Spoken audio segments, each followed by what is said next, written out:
Io conto molto sui trevigiani e soprattutto un appello va ai giovani. Guardate, si può divertirsi lo stesso, stare insieme utilizzando la mascherina e utilizzando la distanza, anche perché lo dico, nel momento in cui dovessimo ovviamente fare assembramenti e aumentare i contagi, torneremo in arancione e in rosso e questo non produce disastri all'economia,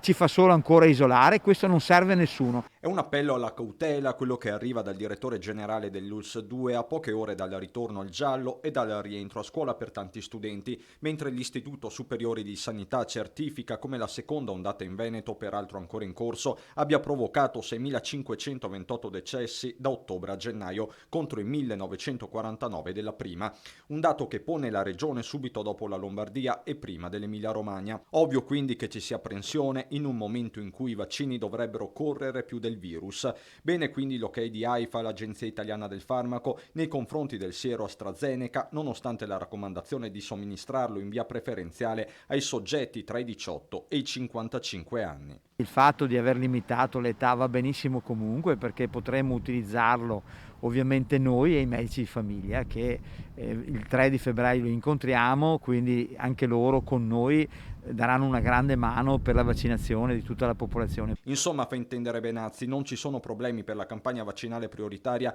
quella rivolta agli over 80 e slittata per i ritardi di Pfizer al 15 febbraio, data che viene confermata. Partiamo con la corte 1941,